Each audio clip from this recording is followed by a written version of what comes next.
Hello and welcome, everyone. My name is Jaleesa Dallas, Program Manager here at the University of Phoenix, and we're here again for our Let's Talk About series. And today we're having an honest conversation about being compelling in your career. Today, we're answering your questions on this topic and sharing about being in the process of self actualization, crafting targeted cover letters, forming tailored resumes, and preparing for your interviews. Joining us, we have a phenomenal group of our career advisors, Carla Hunter, Jamie Johnson, Lacey Baker, and Greg Lewis. Starting us off, we're going to have Carla, who's going to share about the process of self actualization. Hello, University of Phoenix family. Welcome to our space and thank you so much for joining our team. What does compelling mean to you? For us, we must be compelling as your career coaches. Compelling to us means we know our stuff. We know how to help you land if you partner with us.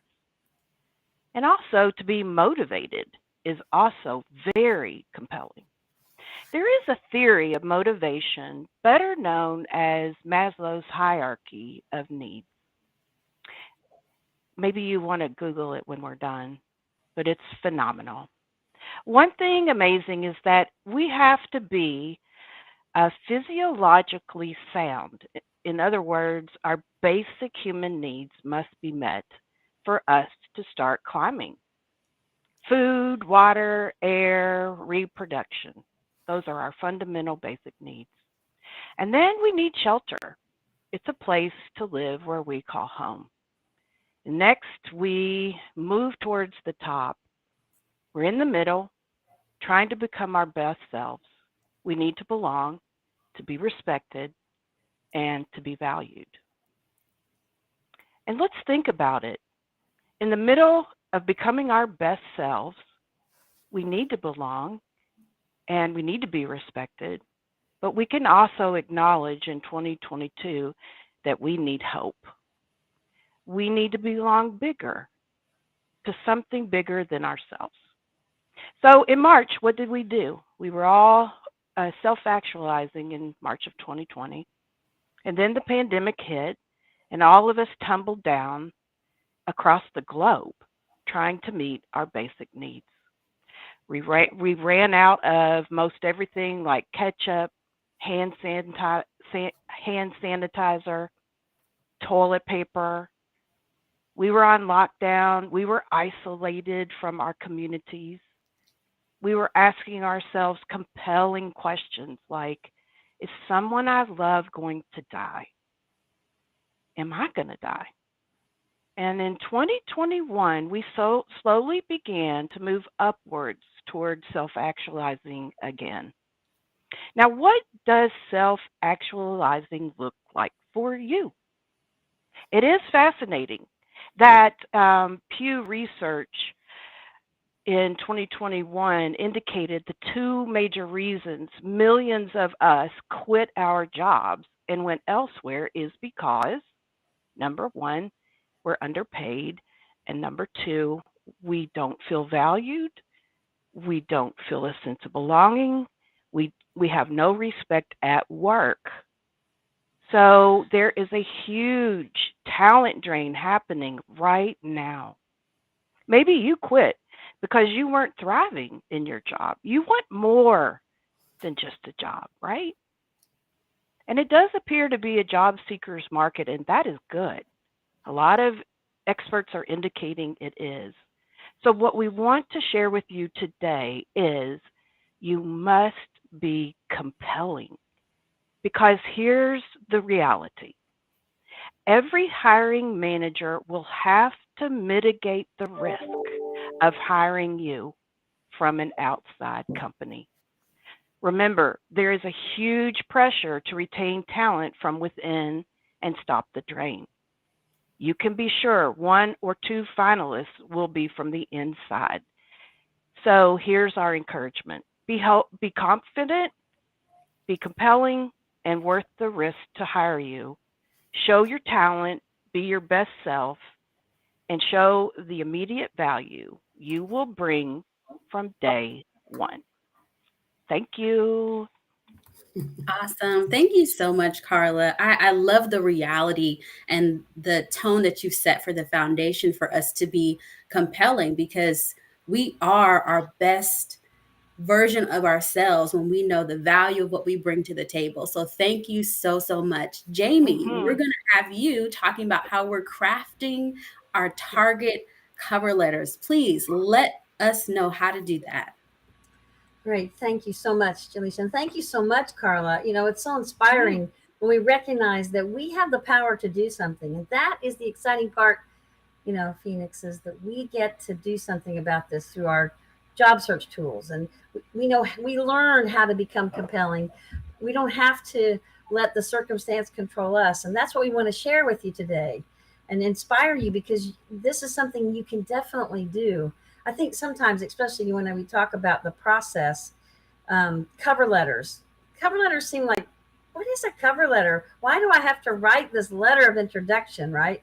Originally, this whole idea about a cover letter was to get them to read this letter, which will get them to read the resume and then bring you in for the interview, right? But things have kind of changed. Anybody notice that sometimes employers don't care about cover letters, or if they do, I've been in so many committees where the first thing they'll do is look at the resume. And by the way, average time people look at a resume now, 7 seconds. Not very long, right? I think if I call it the Instagram or a Twitter version, quickly look at something and go on. And if they see what they like, I had one employer tell me, if I see in 3 to 5 seconds what I like, I'll go on. But if I don't, over to the dead pile. So we want to be compelling, right? We want to make sure they see this. So if they read the cover letter, and this opens the doors, and we've got several things we've got to get through: the ATS, the tracking, the computer software that's going to look at these documents, the managers, the recruiters, till we get into the process of being brought into the interview. So how do we make a cover letter compelling, no matter how it's used? And let's talk about a few tips. So number one, the most important thing is target to the organization and to the job. And that means that it's very clear in your cover letter that you're following a specific format. We have incredible resources for you to use on the Phoenix blog, in Phoenix Link, through the career resources. In fact, the Phoenix blog is available to anybody. You don't have to be a student or an alum. The Phoenix Link is available for our students and alumni through your My Phoenix. And I'm sure maybe they can get a link for the Phoenix blog for you later. But targeting is so important. People want people who want them. So make sure you use the job title. Make sure you use the specific reference number if they use that. Make it clear what you're applying for. And second, make it clear that they know how you found out about this position. Where did you locate it? Was it through a contact, a connection? Remember, we're trying to build a relationship. Cover letter, job search documents like the resume, any additional documents, it's all about building a connection. We want Hmm. you. We want you. Think about that. You're wanting to get them, inspire them. Second, share an interest in the organization. Make it very clear. Learn about them. Research. Know all you can about the values, the culture.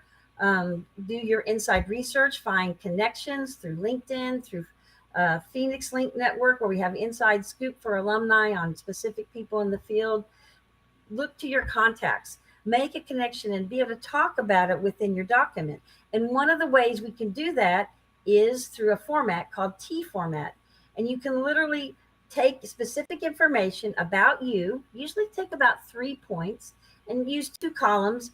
And on one column, here are the qualifications and what you're seeking in the position.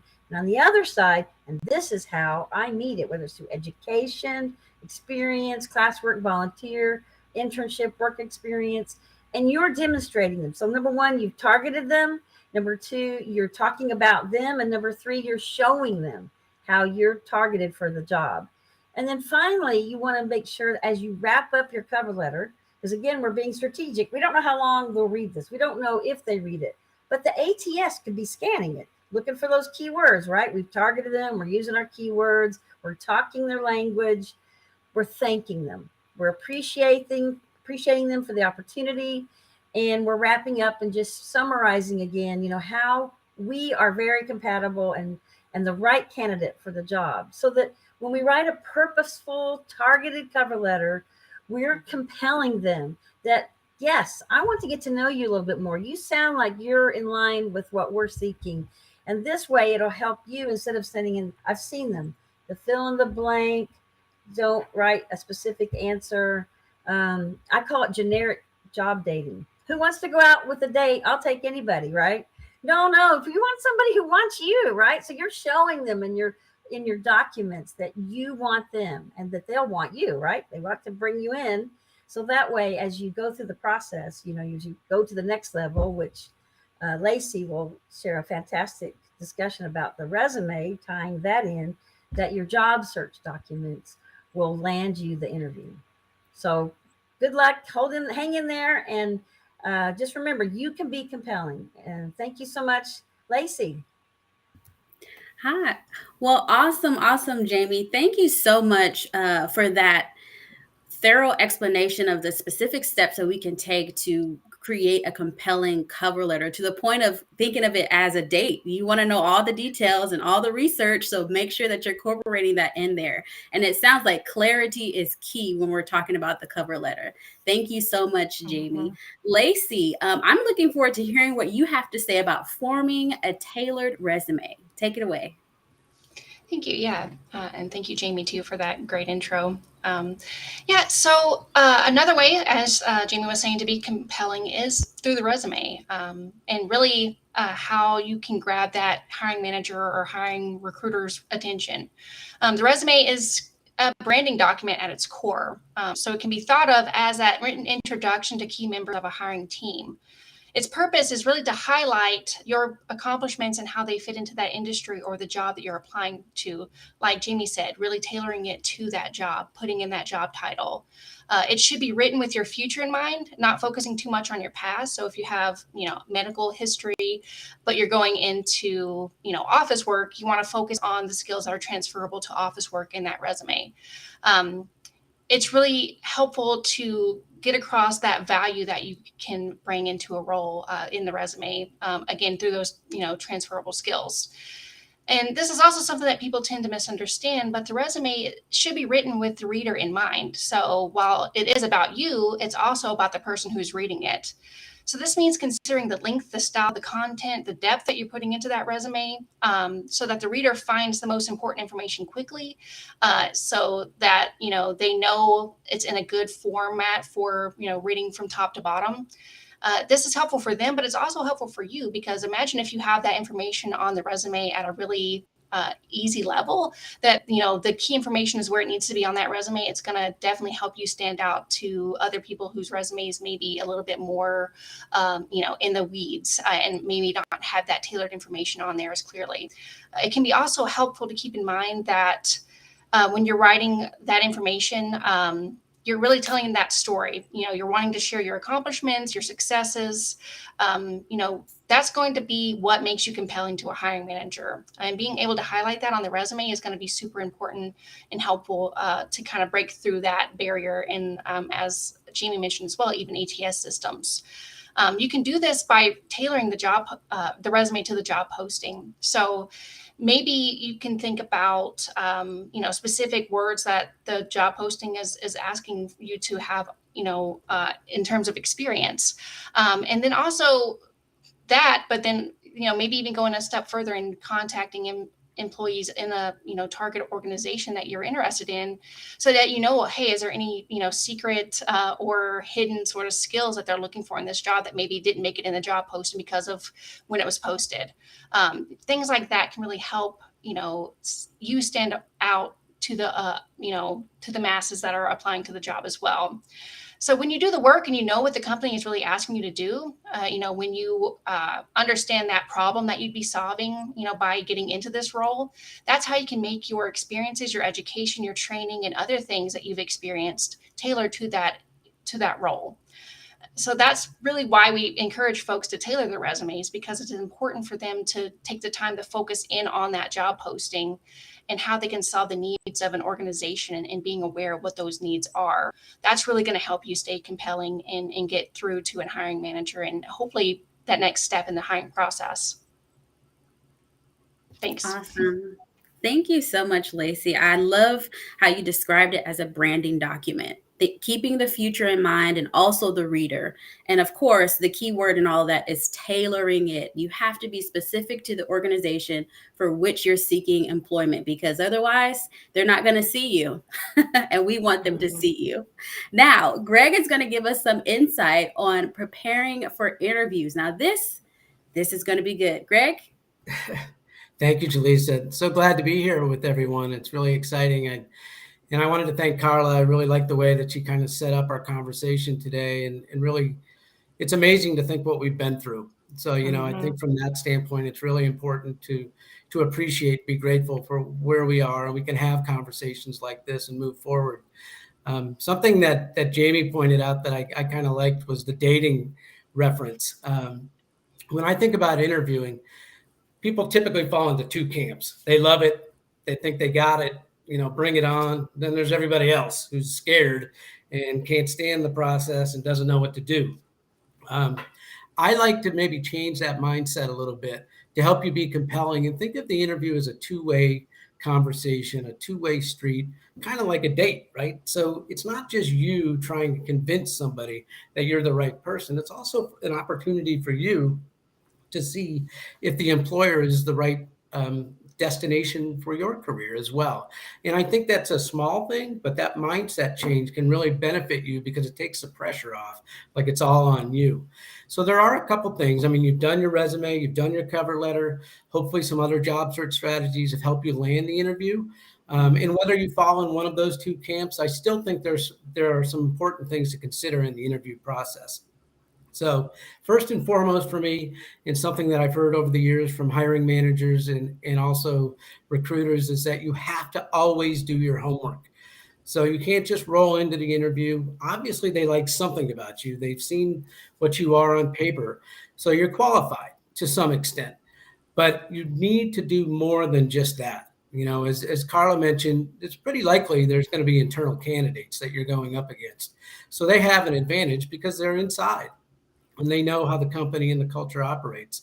So you can't really replicate that, but what you can do is study. And so some things that you could do is you could go on to the company website. You can learn more about who they are. There's typically like an About Us section. You can look at some of their recent notices or announcements that go out to the public about how the company or organization is doing. These days with social platforms, you could go on to LinkedIn. You could follow the company if you're really excited about what they do. Things like Facebook and Instagram will also have updates about company. So it's a process of making yourself aware of who the company is, what makes them unique, and then thinking about how am I a fit for that particular opportunity. So that's really an important part of that, is to make sure that you know about the company and you can speak passionately about who they are during the course of an interview. I think that's part that might get left behind sometimes. So be mindful of that. The other part is more obvious, which is as was mentioned earlier, is you really have to study the job description. So again, they've found something about you that they like, but you need to make sure that you understand the responsibilities and the qualifications. So an easy way to do that is really hone in on the qualifications section of the job description and identify the main things that you think you match up to, because that's going to be your selling point. So when you can identify those matching skills or experience, your education that qualifies for you, that's what kind of sets up the next part that I wanted to talk about, which is your story. So your story is really, how are you going to consistently remind throughout the interview that you're the best candidate, that you're a good fit for the company, and you can walk in and do the job. That's really your goal in an interview. And so when you're thinking about your qualifications and your background that matches, I think of questions like, tell me about yourself. Why do you want this job? Why should we hire you? When I hear those questions, I think of summarize, Summarize the main reasons why you're qualified for that position and consistently do that throughout the resume or throughout the interview, pardon me, because that's kind of your opportunity to stay front and center of why you're the best match. You're the good fit for that. You're compelling them to consider you because you have these really strong qualifications for that job. So I think that's one way to look at it. And then finally, I would say, because of the fact that you might have to go above and beyond, be ready to tell your story in a way that is compelling and also makes them feel good that you are successful and have been successful previously. So I know a lot of our students here at Phoenix are transitioning. They went back to school. They're trying something different. They want to move into management. So think about stories from your experience that could kind of emphasize or underscore why you're the best fit for that job. And we have a system that we use. It's an acronym, STAR, which is situation, task, action, and result. So sometimes I see questions like, well, how much information am I supposed to give? You don't have to do a long setup. So if they ask you one of those behavioral questions, tell me about a time when, or discuss a situation where you had a disagreement with a coworker, any of those behavioral situational questions, think about examples that show that you were good at your job. Not just answer the question, but come up with some good stories that show that even if you're transitioning or moving into a different field, that you've been successful in the past. So I think those are some things to really think about. Always do your homework, develop your story. What are your main qualifications? And consistently come up with good stories that you can share that show that you've been successful in your past, whether through education or work. And the only other thing I would say, I don't care who you are, but practice. So interview comes down to practice. So I'll turn it back to Jaleesa. Awesome. Thank you so much, Greg. Mhm. Company awareness has been something that's been consistent in the conversation that we've been having, as well as with Greg pointing out, like, you need to make sure that it's the right fit for you just as much as it's the right fit for the company. And summarization will make the world of a difference. So be concise, be specific, but also share a part of you. Now, when you think about all of this, you are the author of your story. So make it compelling by honing in on who you are, communicating your impact, building again your brand document, and doing your homework. Then you will be sure to compel your audience. Well, I want to thank you, panelists, for all of your insights, all of your input. It's going to be phenomenal. I hope you are taking these gems, audience, and making sure that you're applying them. So we're going to open the Q&A. So if you have questions, we want you to put those in the chat. And we have one now from Andrew. If the time to review a resume is 7 seconds on average, is the average cover letter time even less? Ooh, good question. Would you like me to go ahead and answer that one since we talked about cover letters? Any documents that you have, I mean, think about how quickly everybody reads or watches something, YouTube, all the different things that are in social media. It's the same process. I have watched in meetings when we've been reviewing documents. And the reason why they look at it so quickly is because they have a lot of different applications to look at. There's key words that they're looking for. There's key specific qualifications and their experience. They know the computer software obviously is going to go through and look for your keywords and how you match the job. But when a human is reading it, they're looking at how it appears. Do they see what they need right away? I had a manager once from Digital tell me many years ago when he was looking for software engineers, he said, Jamie, the first time I look at it, 3 to 5 seconds. And that was all documents. He would quickly at the resume, yeah. And if he liked it, he would come back and look at it and look at the cover letter. So you have to realize you want to be impactful. You want to make sure it's compelling that they can catch it quickly.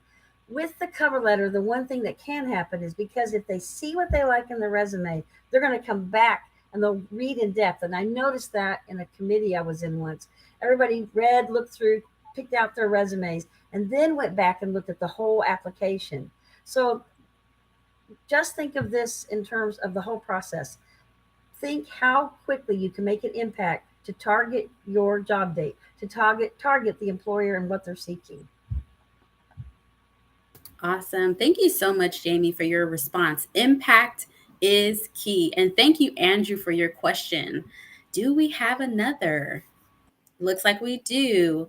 From Lejeune, I'm sorry. Any tips for preparing for a situational interview?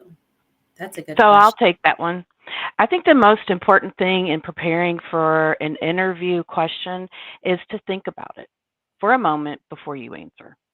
It's not about speed in how you answer, it's about depth of thought. So maybe you just step back and think because it's likely to be, when is the last time you've done this, or what if?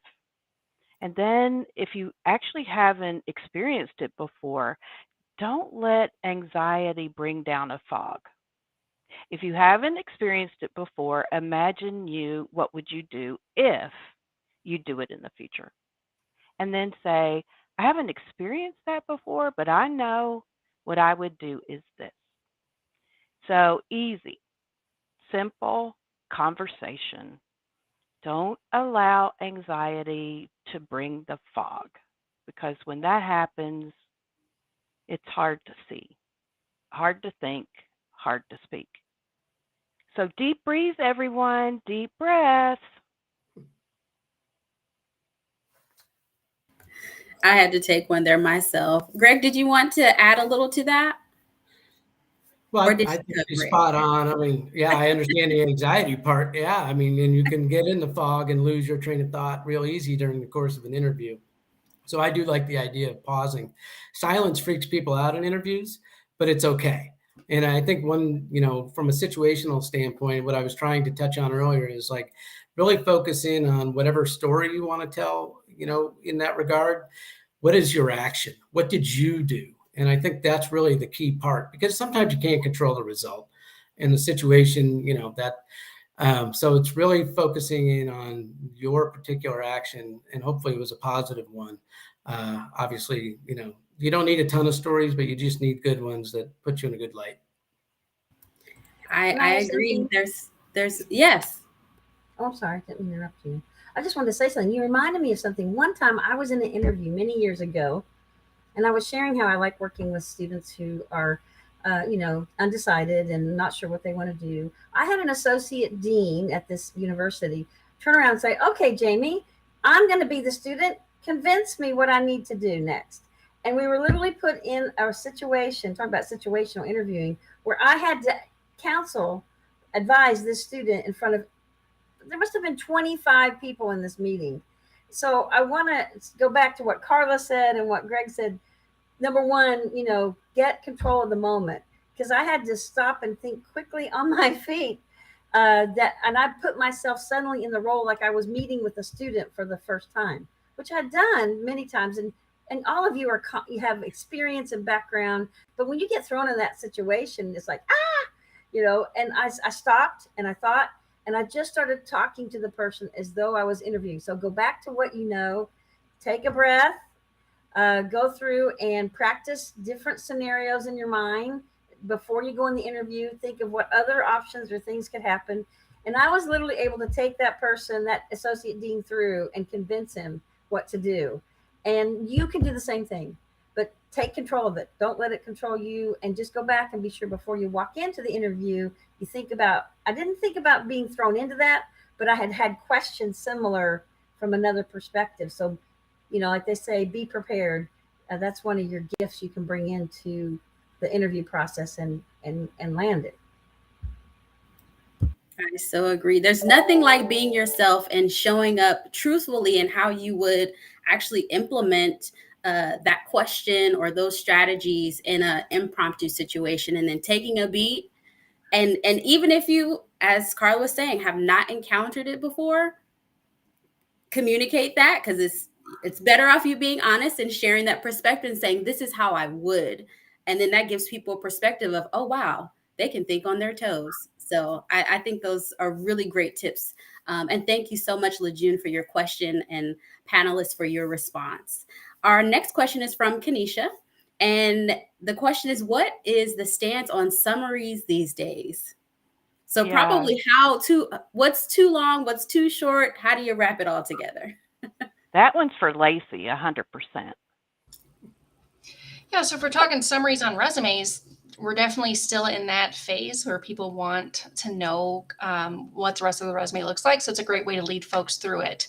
I would say not going overboard. You don't want too much information in the summary, but a little bit of just the why, and then also highlighting some of those key skills. That's a great spot for that. So summary skills, definitely still a big part of the resume today. Anyone else wants to add about that? Well, thanks so much, Lacey. And thank you, Kanisha, for your question. I would say those bullet points definitely help. Be specific in those summaries for sure. Mallory has the question, what are your recommendations for being more compelling in your current position? Good one. Ooh, Mallory, good question. Be compelling by being excited. What will engage you to the next level, upskill from where you are to where you want to be. Show up motivated, show up eager, show up ready to do beyond what's expected. And then you will get noticed. Say thank you, maybe even listen more than you talk. Begin listening with open-ended questions. Open-ended questions are the tool of discovery with your colleagues. That's what I would say. Anyone else? I would just look for opportunities across the company to get involved or meet other people, kind of following what Carla's saying is, what I notice a lot with our students is they don't necessarily, they would like something different. So I like the idea of exploring within your own company. And the one way to do that is to talk to people and ask those open-ended questions and volunteer or do job shadowing in other departments if you want to learn about what they do. I think that'll help develop your relationships and could provide further opportunities. So yeah, it's a great opportunity. I definitely agree. One aspect that I tend to use is employee resource groups. They're typically going to give you an opportunity to expand your perspective culturally, as well as provide maybe some job opportunities and being creative outside of your normal role. So it gives you a little bit of a taste of what you could prospectively be doing to add even more value to your position. So those are really great options as well. Thank you so much, Mallory, for your questions. And can I add one more thing? It's really important because I've seen this on rising in demand skill is actually self-awareness. So if they want to hire self-aware people, professionals, then why don't, as we're actualizing, take time to self-reflect in our very busy, distracted environment? What would it look like for us to gain self-awareness through thoughtful reflection? Could really take us to another level as professionals and people.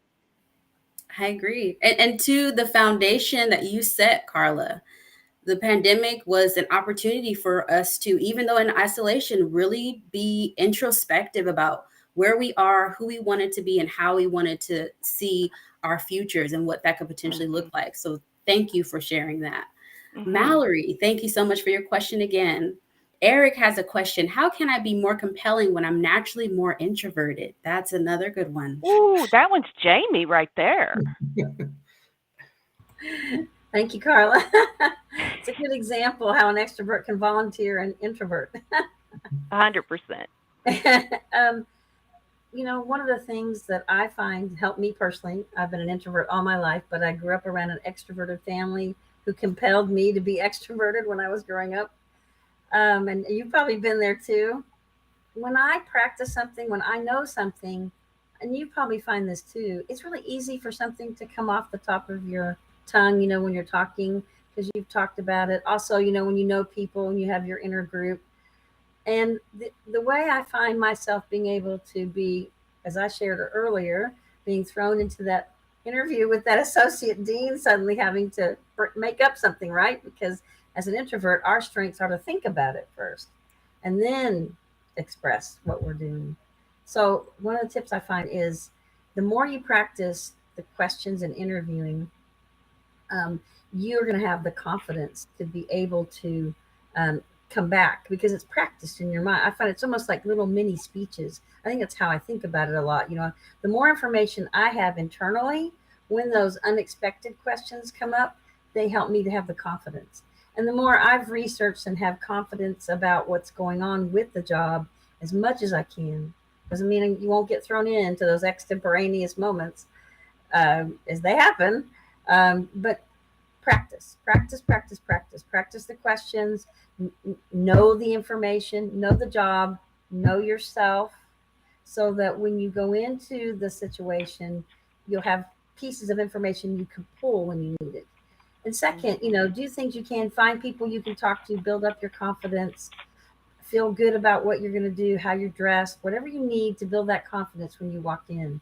Because even though we may be introverts, we can still share and express what we need to get across. And so I want to encourage you, just do what you need to do, find your support, practice, and you'll be able to go in there and confidently compel them to bring you in, right, and hire you for the job. Mhm.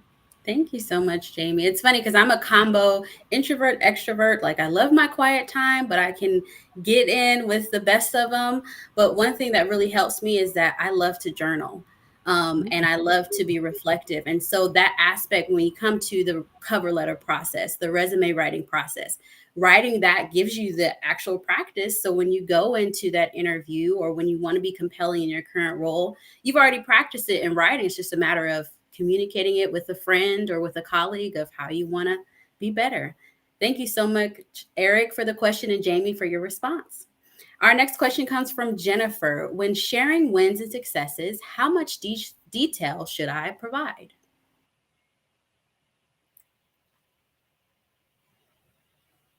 I want to say with the nods, it's like, it really depends. Like, what are they really asking for? Do they want you to go in depth? Because you can give some really great insights as to how you handle a situation, how you go about approaching it, the interactions that you have. So it really Mhm. depends. Yeah. And do you want to join our career advising team? Is that what you're saying? So it actually is true. You just think about what is important, and the answer would be the words you speak that's tied to the role that makes you compelling. I think I think STAR helps too. It kind of gives you coming back from the introvert side, right? STAR helps me because I have a little outline I'm following in my mind. This was the situation, this, right? This was the task that happened. This is the action we took, and then this is the result. And so that's a great way to kind of condense and also practicing, right? And I think extroverts have to struggle on that one sometimes because they can share everything. But they are in the same process as those of us who are introverts. If we practice and we follow it through the STAR, that can help. I'm going to need that worksheet because there might be some things I need to star up so I could be better at sharing, because depending on the situation, I could overtalk. So I definitely get your concern, Jennifer. Thank you so much for your question. All right, our next question is from Georgiana. And any suggestions for stepping into management when you have never held a manager role? Great question. I could just briefly speak on the interview piece of that. I think what's important, it goes back to those wins and successes. Think about opportunities that you had to manage other people in an informal way. So if you led an initiative or a project or something where, yeah, you weren't called the manager per se, but you actually were in charge of leading others in some capacity. I think those are the types of things that if you've not done it before, reflect on where the areas have been in your work experience or even in your schooling where you were kind of tasked with leading other people in some capacity, and build your stories around that. I think, you can only go with what you got. So if you have any of those, and think about those other skills that would be from your own past that could help you be a good manager. But I like to think of examples, and sometimes people downplay their informal experiences in that regard. Hmm. And then another thing I would do is consider writing out your leadership philosophy. What does that look like? And then when you're interviewed about your managing experience, along with what Greg said, is you could have a document that actually you've well thought out and have even named your leadership philosophy. And I think that would also be compelling. Yes. Also on the resume front, it can be helpful to put in, bullets around assisted manager with, so that you get that keyword in there. So that's kind of a trick that I learned, is that if you don't have a lot of that experience, talking about when you assisted that role can be helpful to kind of get that in the resume. I would ditto that on cover letter, because you're going to bring in those keywords. Because just like Greg and Lacey and Carla were saying, don't think about it in terms of just being a manager. Think about, were you involved in any activities, volunteer? What about in the class? Were you in charge of a project? Step beyond, sometimes we manage things, people, ideas, or any combination. So to expand beyond what you might think a manager is, and find ways to incorporate it in our documents. And that's just as true for the cover letter. So amazing. Thank you so much. And I recently learned something. It's called a brag board. So pretty much writing down a list of like all of your accomplishments. And guess what? You can connect with a career advisor to help you to strategize where to put that in your resume, in your cover letter. So that way, when you're bragging about yourself, it doesn't seem braggadocious, but it's actually reinforcing the accomplishments that you've made in your current role. Thank you so much, Georgiana, for your question. And thank you, panelists, for participating. And thank you, audience, for tuning in. So glad. And if we didn't get your question, we'll do our best to answer it offline. And you can learn more about our University of Phoenix Career Services for Life commitment at phoenix.edu/career. Also, if you are a student or an alumnus aspiring to grow your network and build relationship and skills, leadership skills specifically in community, be sure to check out our recognized student organization offerings under the Student Experience tab on phoenix.edu. Again, we want to thank you so much for you all being here and being connected, and we want you to stay tuned for our next Let's Talk About in the October timeframe. See you then.